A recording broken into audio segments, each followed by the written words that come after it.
Hello, नमस्कार students. आप सबका स्वागत है हमारे channel RS to trick channel. इस चैनल पर आपको लगभग टॉपिक की 2 ट्रिक देखने को मिलेंगी।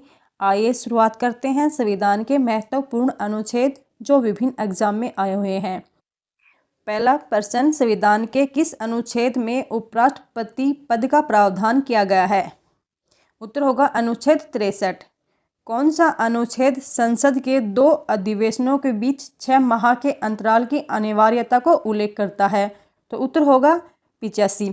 यानी कि एक सदन के बाद दूसरा सत्र जो चालू होता है उनके बीच 6 माह का अंतराल ही होना चाहिए। यह उल्लेख संविधान का अनुच्छेद 85 करता है। प्रश्न नंबर 3, संविधान के किस अनुच्छेद के अंतर्गत राष्ट्रपति अध्यादेश जारी करता है? तो उत्तर होगा अनुच्छेद 123। राष्ट्रपति अध्यादेश क्या होता है कि जब संसद के सत्र नहीं चल रहे होते हैं और देश को किसी कानून की आवश्यकता तत्काल में पड़ जाती है, तो ऐसी स्थिति में राष्ट्रपति जो है अनुच्छेद 123 के तहत कानून अध्यादेश जारी कर कानून का निर्माण करता है। जो कानून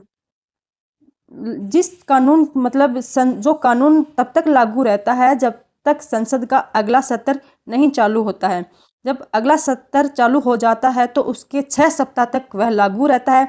अगर उस कानून को संसद पारित कर देती है तो वह एक कानून बन जाता है, और अगर उसे संसद 6 सप्ताह के अंदर पारित नहीं करती है तो वह समाप्त हो जाता है।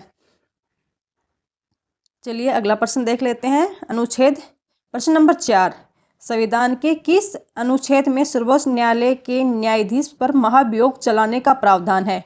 तो उत्तर होगा अनुच्छेद 124 के अंतर्गत सर्वोच्च न्यायालय के जो न्यायाधीश होते हैं उस पर महाभियोग चलाया जा सकता है संसद में। प्रश्न नंबर 5, भारतीय संविधान का कौन सा अनुच्छेद संसद को अंतर्राष्ट्रीय समझौतों को लागू करने के लिए विधि निर्माण करने की शक्ति प्रदान करता है? तो उत्तर होगा अनुच्छेद 253 जो है वह संसद को अंतर्राष्ट्रीय समझौतों को लागू करने के लिए जो विधि निर्माण है उसकी शक्ति प्रदान करता है। प्रश्न नंबर 6, भारतीय संविधान के किस अनुच्छेद के अंतर्गत वित्त आयोग के गठन का प्रावधान है? तो उत्तर होगा अनुच्छेद 280। प्रश्न नंबर 7, संविधान का अनुच्छेद 312 किससे संबंधित है? तो उत्तर होगा अखिल भारतीय सेवाओं से अनुच्छेद 312 संबंधित है।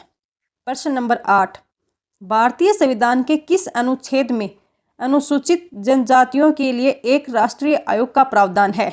तो उत्तर होगा अनुच्छेद 338A में भारत में अनुसूचित जनजातियों के एक राष्ट्रीय आयोग होगा उसका प्रावधान किया गया है। प्रश्न नंबर 9, संविधान के किस अनुच्छेद के अंतर्गत हिंदी को राजभाषा का दर्जा दिया गया है? तो उत्तर होगा अनुच्छेद 343(1) के अंदर हिंदी को राजभाषा का दर्जा दिया गया है। प्रश्न नंबर 10, संविधान के किस अनुच्छेद के अंतर्गत राष्ट्रपति राष्ट्रीय आपातकाल की घोषणा करता है? तो उत्तर होगा 352 के अंतर्गत राष्ट्रपति राष्ट्रीय आपातकाल की घोषणा करता है। प्रश्न नंबर 11, संविधान के किस अनुच्छेद के तहत राज्यों में संवैधानिक तंत्र के विफल होने पर राष्ट्रपति शासन लागू किया जा सकता है? तो उत्तर होगा अनुच्छेद 356 में राज्यों में जब संवैधानिक तंत्र विफल हो जाता है तो राष्ट्रपति शासन लागू कर दिया जाता है। संवैधानिक तंत्रों का अर्थ है कि संवैधानिक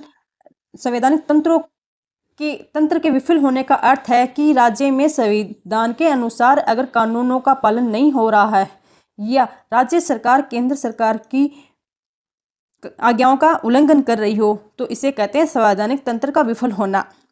प्रश्न नंबर 12, संविधान के किस अनुच्छेद के अंतर्गत के आधार पर वित्तीय आपातकाल की घोषणा की जाती है? तो अनुच्छेद 360 के आधार पर वित्तीय आपातकाल की घोषणा की जाती है जो भारत में अभी तक एक बार भी लागू नहीं हुआ है। हाँ, 1991 में PV नरसिम्हा राव के दौरान भारत की ऐसी हालत हो गई थी कि वित्तीय आपातकाल की जैसी समस्या पैदा हो गई थी, लेकिन मनमोहन सिंह जो प्रधानमंत्री थे उसमें इस व्यवस्था को वो अपने कंट्रोल में कर लिया था। प्रश्न नंबर 13, संविधान में मंत्रिमंडल शब्द का एक बार प्रयोग हुआ है और यह किस अनुच्छेद में है? तो उत्तर होगा अनुच्छेद 352 में मंत्रिमंडल का सिर्फ एक बार प्रयोग किया गया है मंत्रिमंडल शब्द का। प्रश्न नंबर 14, संविधान के किस अनुच्छेद के अंतर्गत प्रत्येक राज्य मातृभाषा का प्रसार एवं अनुदेश प्राथमिक शिक्षा को लागू करेगा? तो उत्तर होगा अनुच्छेद 350A।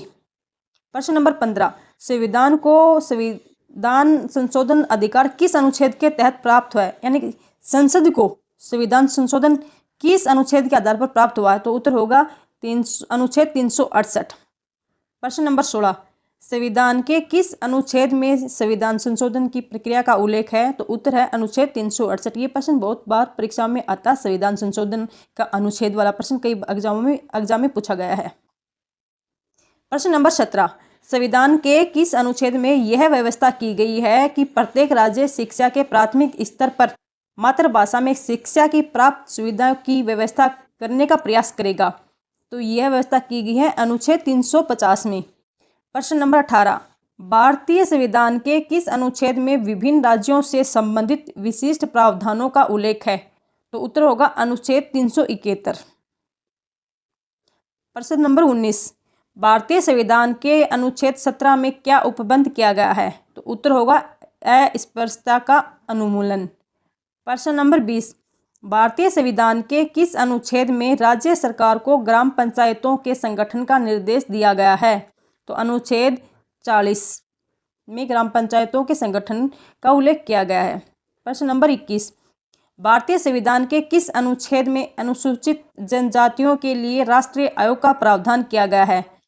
तो उत्तर होगा अनुच्छेद 338(1). प्रश्न नंबर 22, संविधान के किस अनुच्छेद के अंतर्गत लोक सेवाओं के सदस्यों को हटाया जा सकता है? तो उत्तर होगा अनुच्छेद 317 के अंतर्गत लोक सेवा आयोग के सदस्यों को हटाया जा सकता है। प्रश्न नंबर 23, संविधान के किस अनुच्छेद में राज्यों द्वारा प्राथमिक शिक्षा मातृभाषा में दिए जाने का प्रावधान किया गया है? तो उत्तर होगा 350(1). बस आज के वीडियो में इतना ही। पढ़ेंगे आगे के चैप्टर नेक्स्ट वीडियो में। तब तक के लिए खुश रहिए, अपना और अपनों का ख्याल रखिए। आपको वीडियो पसंद आए तो लाइक कीजिएगा, कमेंट कीजिएगा, ताकि वीडियो में और सुधार हो। जो भी कमियां हो आप कमेंट बॉक्स में बताइएगा। मिलते हैं अगले वीडियो में। धन्यवाद।